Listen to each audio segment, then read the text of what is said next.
Welcome back to our weekly energy talk, continuing the conversation about energies and current events seen from a perspective that we might call like a deeper perspective, how it makes us feel, how we are contextualizing what we are experiencing. And I just throw this all in one pot and call it energy talk. Yeah, most of you are energetically sensitives, which is more or less just a term for people who are picking up on things that are perhaps not reflected in our societies, like say in mainstream media or social media. So welcome to this free talk here on Skype live every Wednesday. My name is Jona Bryndis, and I would like to focus your attention today to the subject of what I call spiritual wisdom, and better say, on my personal rendering of this, spiritual realism. So what can we learn from all this spiritual investigation of our own nature, our own needs, our own desire, and the world as we see it? And I would like to bring up some of the not so comfortable subjects today, namely current events. So how does our spiritual seeking and our spiritual learning provide us with wisdom? What does it, or how does it help us to deal with these things that are going on in this world right now? Just to name a few, inflation and fears around money and resources, fears around the health of the planet, fears around the mental state of humanity. We have had 2 shootings here in the United States just recently. Again, fears around the pandemic or even a new pandemic, fears around power struggles, powers to be. So there's a lot going on right now, and one of the things that you hear me criticize quite frequently about New Age perspectives is that there is sort of a disconnect here with, sort of what is experienced in 3D. It's almost like it's seen as a lower level of experience, and therefore it needs to be rejected. Now, for those of you who have been around for a while, just in your own personal self-growth experience, you understand that there is no way to just reject 3D, your everyday life. You still have to wake up in this body. You still have to deal with, the ins and outs of what it takes to make your living, and also your relationships, how you relate to this world, to the more intimate people in your life, and also the layers of that, say your village or your country or the collective humanity itself. So I would like to hear from you how you experience this perhaps contradictory or confusing display of, on one hand, clearly feeling an impulse that allows you to more deeply understand yourself, and perhaps also, hopefully, the power of your own consciousness, and with it, the manifestation abilities that you bring to this world, what you are able to express here in this world. And on the other hand, the cruel display of, I want to say heartlessness, lovelessness, or simply power-driven, systems. How do you deal with this? What is your internal spiritual wisdom telling you? How do you deal with all of this? It's the mother of all discussions, isn't it? It's the simplicity of life. How does all this spiritual talk, this doing all these different spiritual modalities, reading things, understanding your psyche. How's that helping you? Go ahead. Yes, you can type here in the chat or speak directly into the microphone. Please be my guest here.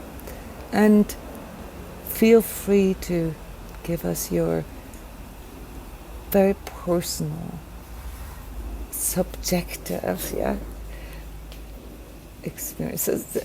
Just on a side note here, subjective seems to have a negative notion to it. I wrote a lot of articles many years ago about this, this conflict in us that, the scientific paradigm and also our programming and how we were schooled and so forth conditions us to be objective all the time because we regard our subjectivity as something less true or less provable.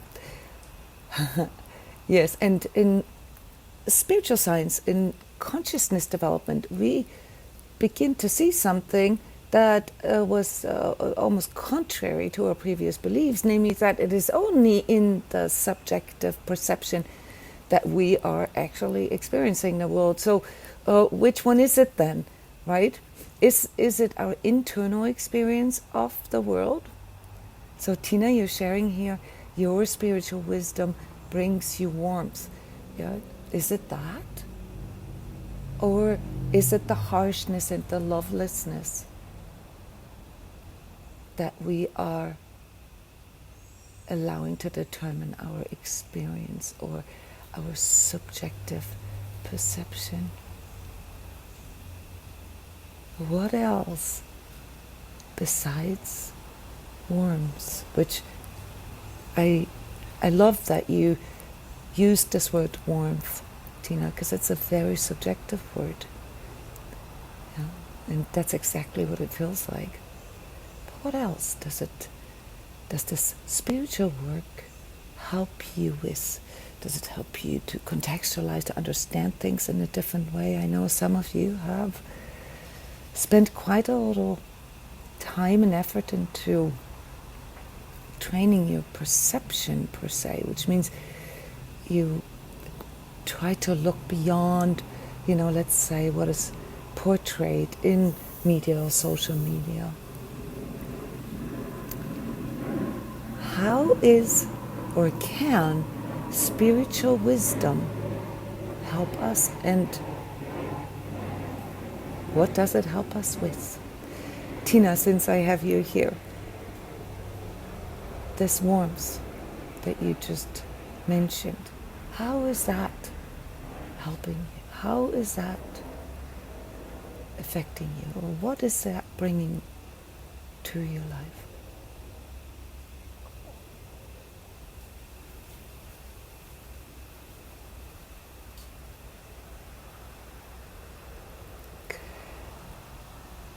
It's the question, guys. Yeah, what are we doing all this for? Why are we doing this? It's a very simple question. Yeah.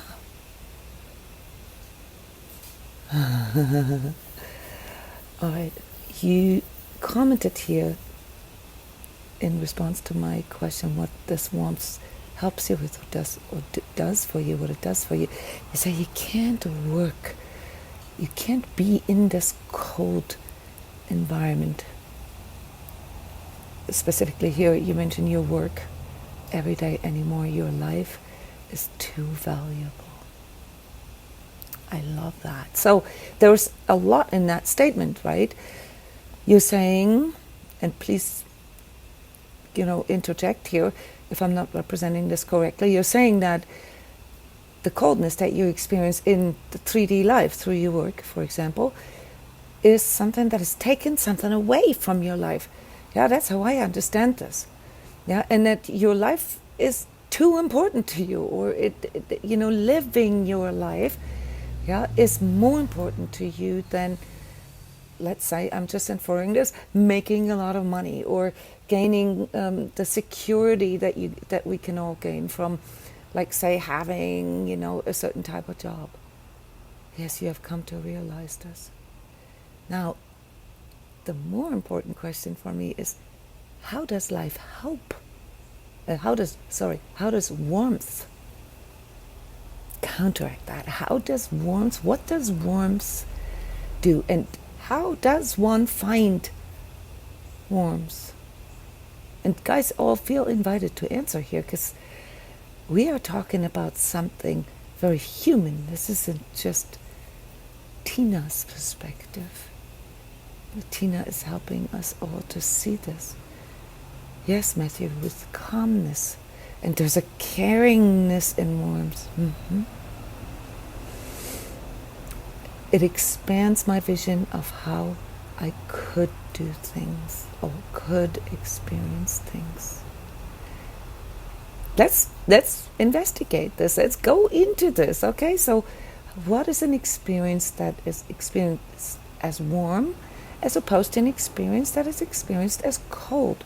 Cold, not in the temperature sense, obviously, in this sort of heartfelt feeling sense. Yeah, Netta chimes in here. Warmth brings joy to life. How? The overall theme of May is to simplify, to purify, to clear out all the things that are no longer needed, that are holding us back, that are blocking us, that are making us attached to things that aren't even of value, that aren't even worth it for us. Yeah, so basically, I called this in the forecast for May like a bit of downsizing, but not in the sense of like losing anything, more so in the sense of getting rid of waste.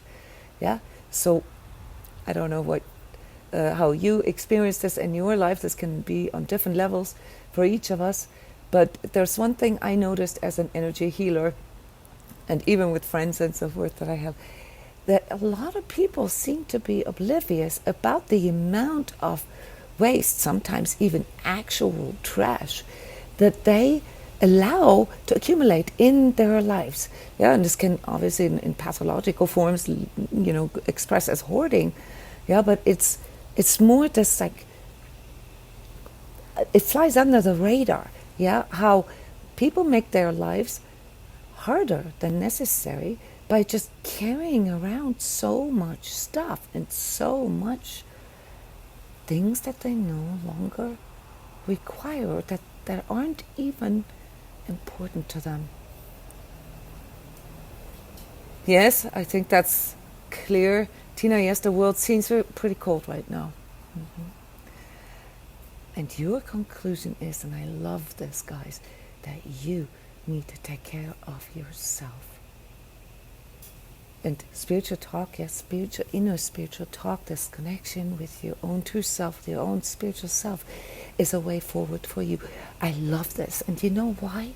Because in that statement, you are basically saying that you're giving up on trying to get all this love and this warmth from the outside. You are fundamentally saying that you've realized that this warmth and love and aliveness and worth and all that comes with, or through self-love, through this understanding, has to come from within, and that it can come from within. Yes, that's it, guys. That's a huge shift in a person's life. And if you will, you can call this a spiritual insight. Yeah, it's the shift from wanting to get or to own or to have or to accumulate something from the outside, yeah, which puts us into this place of conditionality and seeing everything as transactional, seeing everything as performance-based, seeing everything as a matter of getting, having, owning, and attaching to it, yeah, which then in return triggers the fear of losing something, yeah, to just let that go. And to realize that you can produce this, you can create this from within. Yes, and thank you, Janet. Warmth connects with the ability to have a choice in response. Exactly.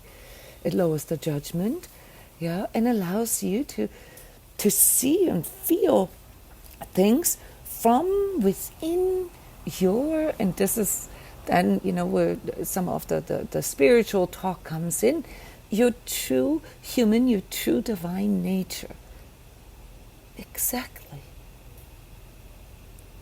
Becky's chiming in with warmth allows me to feel the cold, yeah, to accept that, to agree that there is cold, yeah, but also to realize what it is that you need, that I need, that you need to do to create more warmth. So you guys are like right on it. Having a choice is the biggest shift in a person's consciousness, or just the realization that you may have a choice, and then making the choice. Yeah, this is the conscious choice that I always talk about, namely, what is it actually that I want in my life? We talk about things like practicing, training, cultivating, basically, we become that which we exercise, that which we train, that which we cultivate, that which we align ourselves to. And the realization that we actually have a choice. And don't get me wrong, guys, this isn't going into this new agey talk about, you can manifest love, by just sort of, thinking of waterfalls and unicorns and sending love to everybody. That is not how this goes. And we know it. That is sort of a spiritual escapism. Yeah? You can't just blow love on everybody or the world. It's not going to change the world. In fact, it's just going to make you a 24-hour self-serve feeding station for others. Yeah? Because everybody wants love. Love is energy, and it's a very, very high vibratory energy as such. Yeah? It's warm and it's light. It is the antidote to darkness. It is the antidote to loneliness. It is the antidote to pain, to fear. Now that's interesting, isn't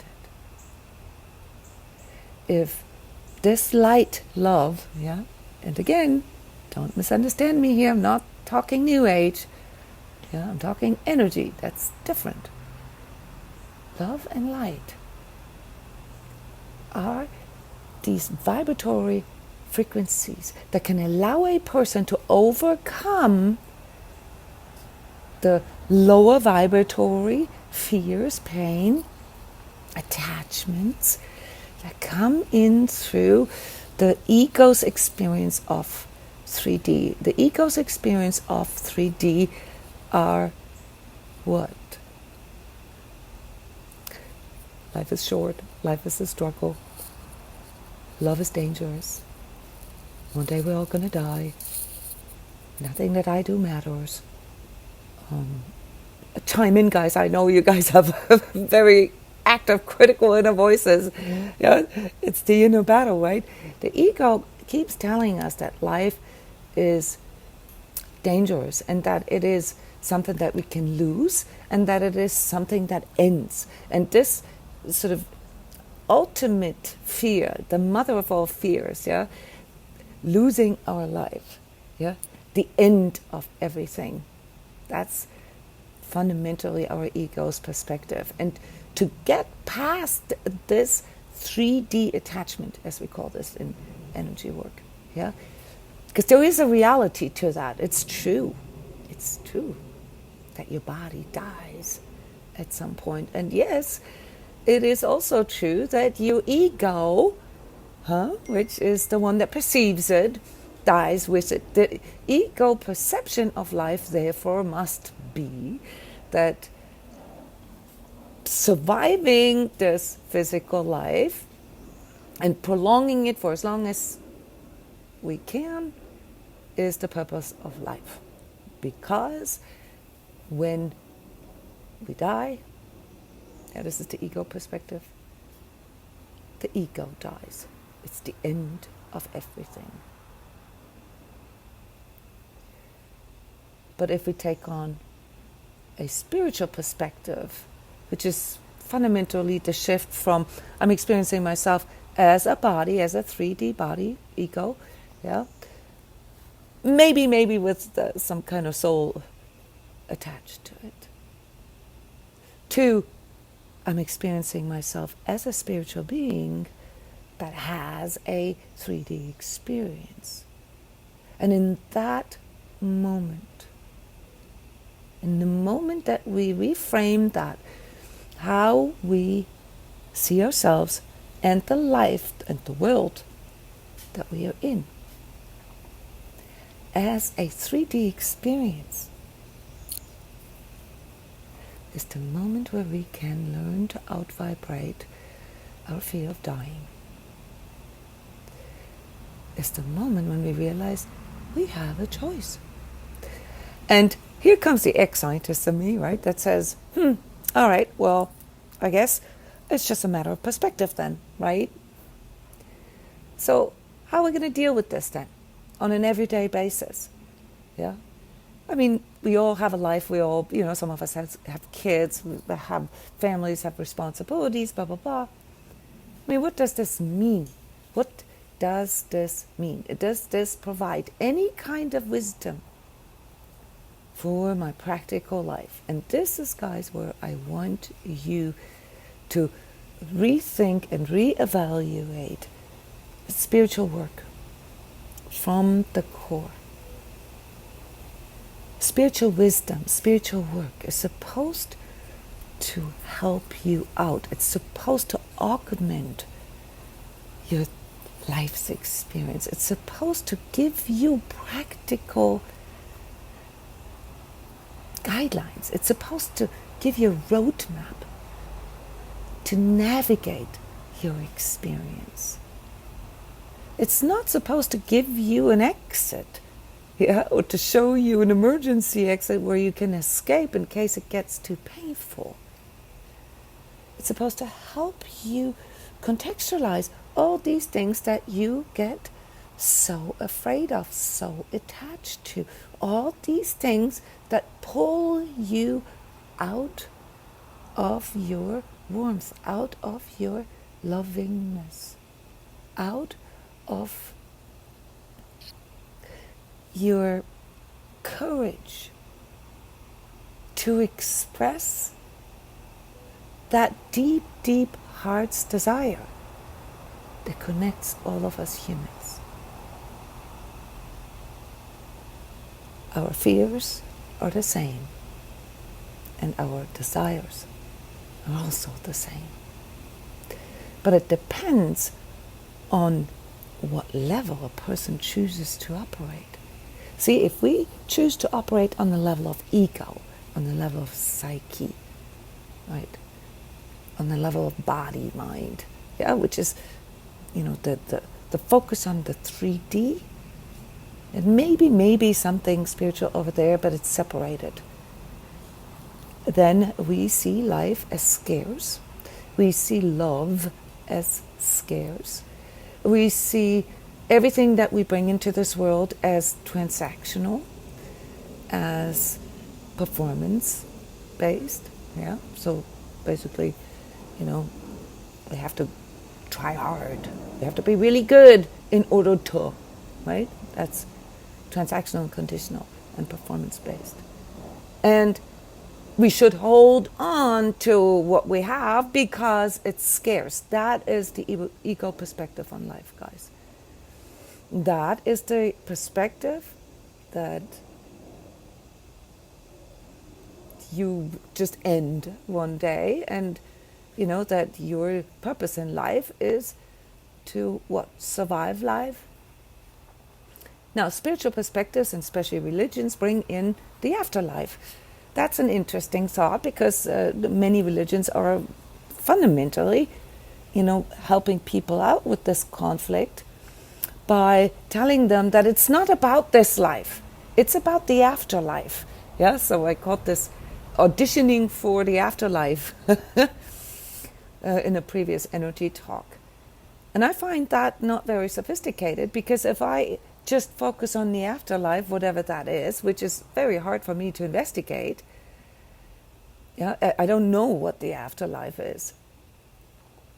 The only thing that I can really investigate within myself, and that is, in my view, spiritual wisdom, and the true spiritual work, is how I experience myself right now, right here. And so it comes to us in the course of our spiritual investigation, that it is neither where we're from or where we're going to go. I mean, there clearly is something there. We can all feel it. But it is about what we choose right now, what we align ourselves to right now, that determines our perspective on life, that determines our relationships, how we relate to the world, and what we bring into this world. I can choose to align to fear, which would be the ego perspective, lack and fear and pain. Or I can choose to align myself to abundance, to love, to growth. Even if I'm experiencing fear right now, or pain right now, it's okay to experience that right now. It's a temporary state. But that doesn't mean I have to align myself to it. I have to focus my life's perspective on this. I have a choice, and that part in us that has a choice, guys, we call this consciousness. Our consciousness can observe that. Our consciousness can observe our emotions, our physical sensations, and our thoughts about it. It can even observe the judgment that we have. It can observe the conclusions that we have. And right here, you need to understand that that is a higher power in action already. Right here, you are already executing and exercising that higher self of yours that is with you here while you're in 3D. This is a unique power that humans have, and with it also a unique freedom. The power of choice.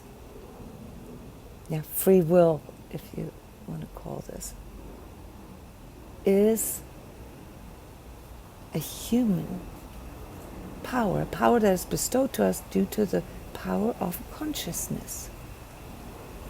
It just doesn't mean, freedom of choose or free will in regards to everything that happens to us. There would be no learning, there would be no growth in that.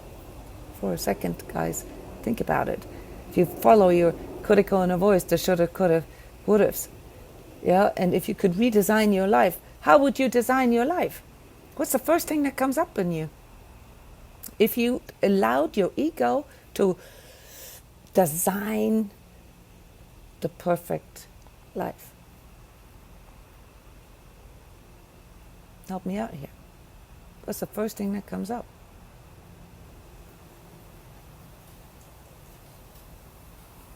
If you would allow your ego to run your life, how would it be?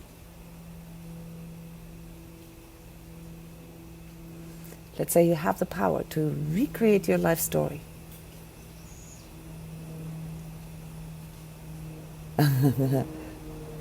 Yes, you would definitely know what you don't want. Okay, let's count it. Let's be practical here, guys. We're talking spiritual wisdom, okay? It needs to be applicable. Wisdom needs to be applicable.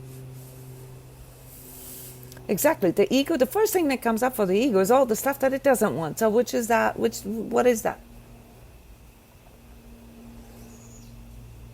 Ego would make sure I wouldn't feel any pain. Nice, Becky. Yes. What else?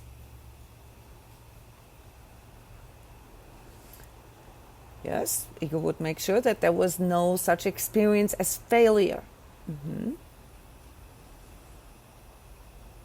Keep going, guys. This is spiritual investigation, and out of spiritual investigation and the internalization of what actually comes up for you and what you are sort of producing as an insight, that's then spiritual wisdom. What else? You have the power to recreate a new life story. How would that life look like if your ego had that power?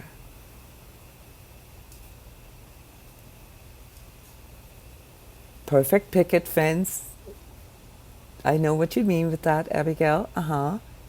So that has to do with like how you're being seen from the outside, right? How other people see you. Come on, guys.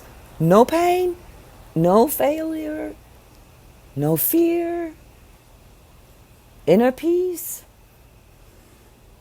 no conflicts. Jona? Yes. Can you hear me? Yes, I hear you well. When you first started it, I noticed because recently, because of several reasons, I've been like, let's say, not being so on top of like neatness and the things I usually would daily do to keep everything feeling like good.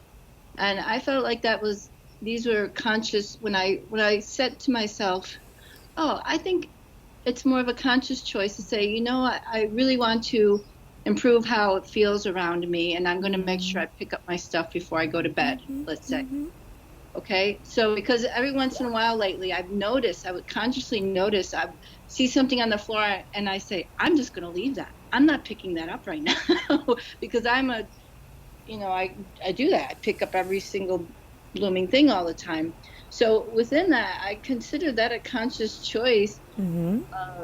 But I also noticed recently it was a couple of weeks ago. I'm like, okay, what part of me is running me? Because every once in a while, I really feel like I'm being run. And what part of me is running me and has these rules, how things have to be, and where, can these things still get done without that being run kind of feeling? So it doesn't necessarily give ego or not ego. To me, it's, I guess it's a little bit meshed all together. But I do know the feeling of setting out, I'm going to plant this plant today, something that's reasonable or something like that. Not, I'm going to plant a whole entire garden today based on my situation. That it feels more like a conscious choice that isn't ego going, okay, we're going to get this done. Yes, okay, so you're bringing 2 new layers into this, and I love it, Janet. Thank you very much. Let me, if you allow me to paraphrase this into something that we can all relate to. Your examples are perfect.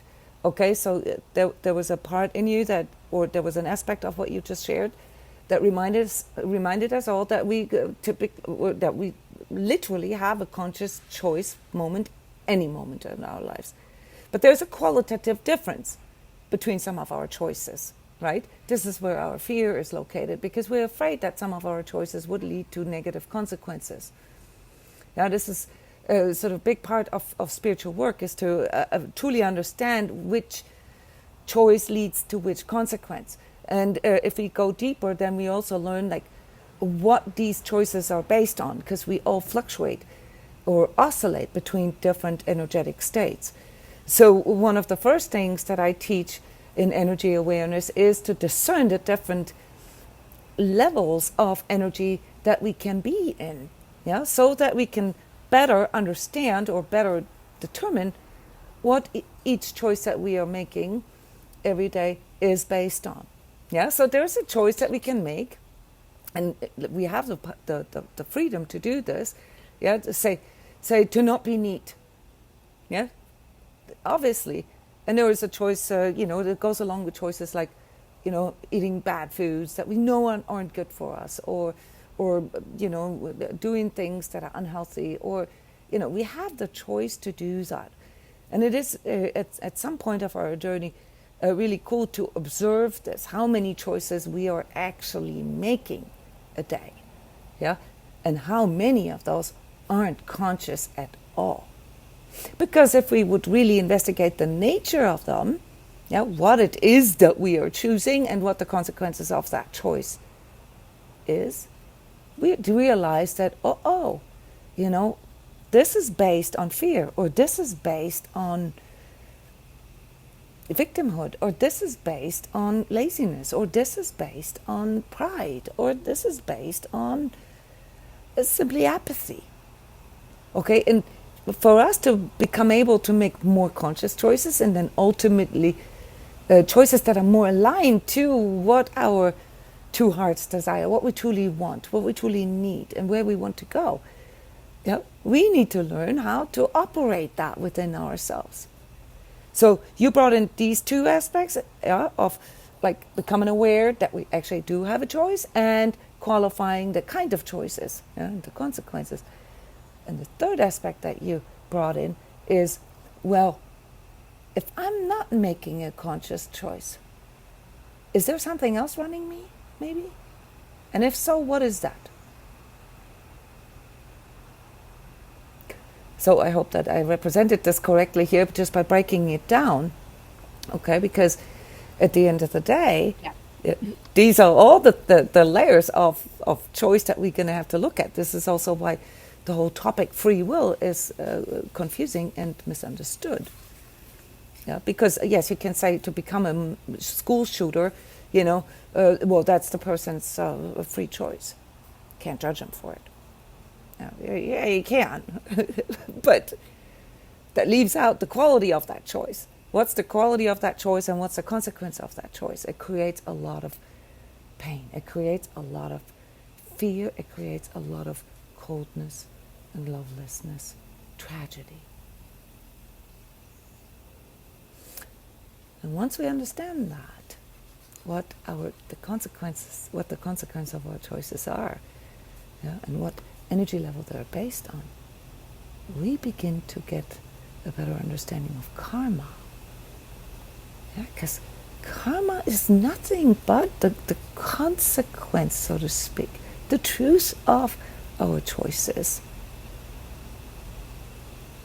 And yes, there's obviously conditions that we can suffer from, and it is definitely harder to make conscious choices, and choices of quality that resemble, say, our values and our priorities when we are in a very low state.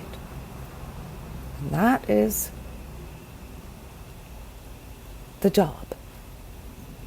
So the third question that you raised, what is running me? If I'm not running me, what or who is running me? The answer for that, you threw in ego maybe, but you still see ego as part of your identity. Yeah, it's a little easier to just simply call it autopilot. I call it autopilot, Janet. Autopilot is when we're not conscious. Is when, yes, programs, conditioning can be a lot of different things. Yeah, it's everything from karmic disposition to, childhood experiences, conditioning programming, to, the critical inner voice, mindsets, beliefs, constructs, including, obviously what comes in from the outside, mind control, manipulation, and so forth. Yeah, so there's a piece here that has to do with our mind, but it's also the emotions and, our neurotransmitters, hormones, and our physiology that plays into this. So there are states that are so low from an energetic point of view where it makes it impossible for a person to make good choices. Yeah, and so the biggest, I think, this is from my perspective, the biggest spiritual wisdom that we can ever, sort of achieve and then also apply, is to not let ourselves be run by whatever you call it, autopilot. You have to stay on top of every choice, because everything has a consequence. Everything matters. Yeah, and I'm not talking about, Judgment Day or anything like that. I'm talking about how it will make us feel about ourselves, how it will make us see ourselves and life and other people. So this is then, what shows us the responsibility in that. Yeah, that it is only when we choose to become a conscious self, a conscious soul self, the I am, it's the declaration of I am a conscious entity, all right? And I claim to make these choices every moment of my life. Now, it's, I think, almost impossible to do or to make all choices consciously at all times. So here you're going to have to, subtract all the performance and conditionality that you have have been programmed with, yeah, and just sort of see it as good as you can, based on where you're at. And one of the problems that I see, this is a very sort of spiritual realism kind of problem with New Age, is that New Age suggests that there is a sort of a lovey-dovey, solution for everything. Yeah, and sometimes it's called, love and light fractions. Okay, this is a bit degrading, but you have to look deeper here, because love and light actually is the antidote, but only if you apply it from within the appropriate energy level. Yeah. So if you send love and light to a school shooter, okay, what's that going to do for you? What do you think?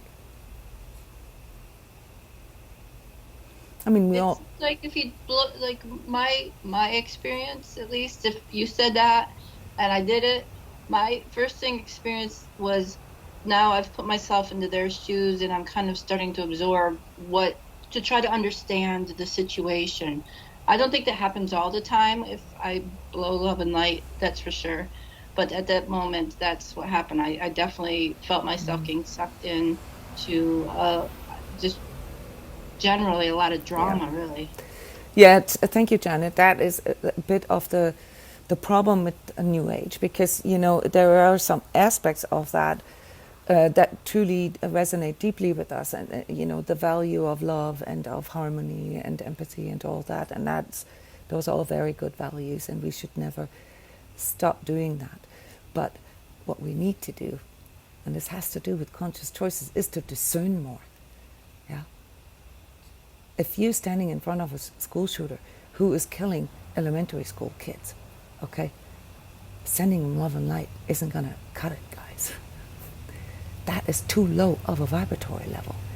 It cannot operate on this level. So the big mistake, and this is something that is sometimes hard to understand out of context, but I think it's appropriate here to say that, is that people believe that higher vibratory solutions can be applied to lower vibratory problems.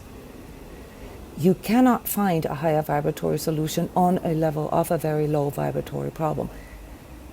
Tina brought us an example here at the beginning of our talk.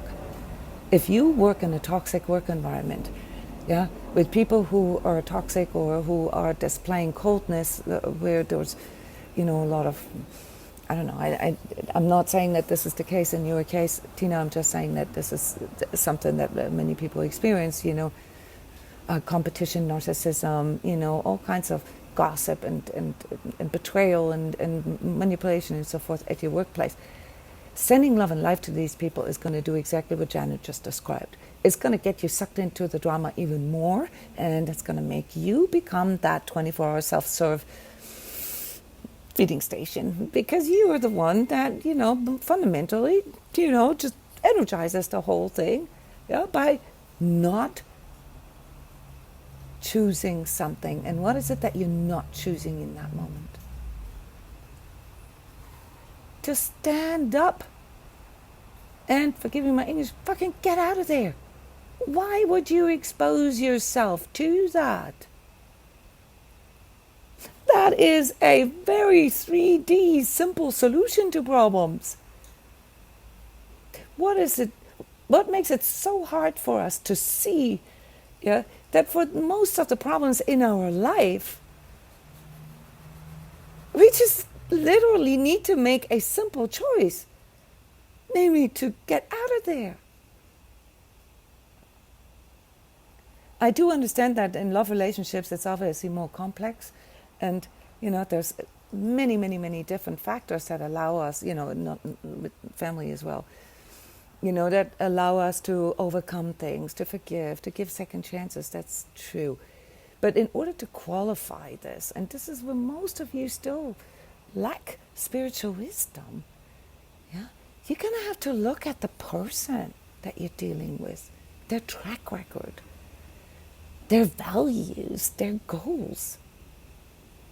Does it make sense to send lots of love and light to someone who is abusing you or exploiting you?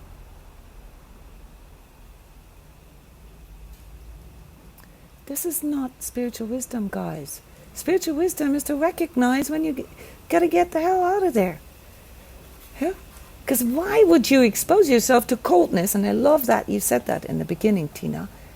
Your life is more value to you, is more worth to you. Yes, exactly. That's the choice that it's about. No, you don't even need to send them a mirror. You don't need to interfere at all. You need to make a choice for yourself.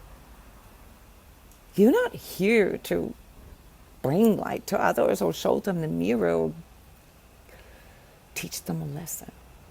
You're here to make more conscious choices and to realize what you truly are. And in that moment, guys, you'll recognize all your ego illusions. So all this, I don't want pain, I don't want fear, I don't want this and that and that. It's understandable from an ego perspective, and these things are all valid. But are those the things that make you grow? Can you imagine a world where everybody's egos had created the perfect life? We call this virtual reality, don't we? In energy where we called it ego reality. Yeah. So people are actually in the process of doing that right now, which is also why you perceive this as so painful out there in the world, because there is no life there. It's lifeless. Yeah. So the word zombie came in here last night as we were going through the Grey Sky of Sophia Marathon, one of those transmission intensive that we do here at transCODES with people who want to experience the deeper levels of that. Yeah. So that's the choice. We can let autopilot run and ego illusions, we can energize our ego illusions, and we will have some kind of blue-pilled life experience. Or we can step into that conscious soul self that we are and say, wait a minute. I didn't come here to just survive my life. I didn't come here to control my environment and make everybody change so that I don't have to experience fear, pain, or anything like that. No. I came here to bring this powerful spirit being that I am, that is capable of transcending pain into love, fear into love, into healing, to bring this into this world. And you can become a beacon of light, and you can be, visible or do this silently, it doesn't matter. Yeah, you can offer this to the world. It doesn't mean that they have to like it. Yeah, I offer it to the world, but I'm not expecting anything back. Yeah, so this is the point. You choose who you want to be in this life. I choose to be a true self in this life and to bring this out in the public, because I've noticed that the simple stuff like talking about those kind of things is hard for people. Yeah. That's how simple that is. And, aligning ourselves, or myself, me, I'm talking about myself as an example right now, to lovingness is how I overcome my own fears, my own pain, my own struggles. And if something doesn't feel loving to me, I walk away. And if something doesn't allow me to bring in lovingness, Yeah, if I get made fun of or degraded or something like that, I walk away. I stop trying. Why would I continue to put energy into this? Why would I waste my energy with something that does not provide the right condition for love and truth and freedom? So these are the priorities, and this is fundamentally what we can get to through our spiritual investigation and really training this within ourselves. This isn't about any external things, and this isn't about changing the world or changing other people. If you truly understand free will, you understand that this choice has to be made by each individual soul self. So if you would like to go a little deeper there, check out my YouTube channel. There's a bunch of videos, truth talks about the battle of light and dark and stuff like that, where I go even deeper into like what all this, dark and light even is about. Yeah, this is, also part of spiritual wisdom. You begin to see the bigger forces at work. And you don't need conspiracy theories for that. You just need consciousness for that. And for us to get there, it needs to be trained. Yeah, it's not easy because the conditioning is sort of counterproductive to it. The programming that we have. So that's it, guys. That's good news. The good news is that we all have that capability. You and you and you and you. You can all choose to love. You can all choose to be true. You can all choose to live in situations that provide more growth, more abundance, more freedom for you. And yes, there's fears involved with this that's coming in from our ego, and they're all valid, but you can still choose. So, what is your choice? And we will continue this conversation soon on Friday, the weekly energy update. Check out the ongoing sessions that we have, the energy tune-up for June. This is a personal reading and attuning of your energy field to these next big energies that are coming in the next 4 to 6 weeks. And as many of you know, I'm going to be on Iceland and meeting many of you. Yeah, please share this. Maybe there's other people who would like to get this kind of experience in person. Yeah, I'm very excited about Iceland, and we still have spots available. So this is the path of seeking spiritual wisdom through internalizing, through feeling and experiencing this from within yourself. Love you guys. See you soon. Bye-bye. Welcome to our Only Life workshop this year in Iceland. And we will get inspired, learn how to overcome our old ways and learn new ways. Join us to this only in-person energy healing and training seminar in Iceland this year. Learn from us how to test and discern truth and its dualities. Explore how to implement conscious awakening into the physical. See how it's done. And even if you just want to come to Iceland to explore this magnificent island, the midnight sun, the waterfalls, the geysers, or stop by while traveling to Europe or to the United States, then check this out. Either way, we're going to have an unforgettable experience together, spending 24-hour daylight in one of the most sacred places on this planet. Tickets and registration is now online. You can plan your summer vacation with us in June in Iceland.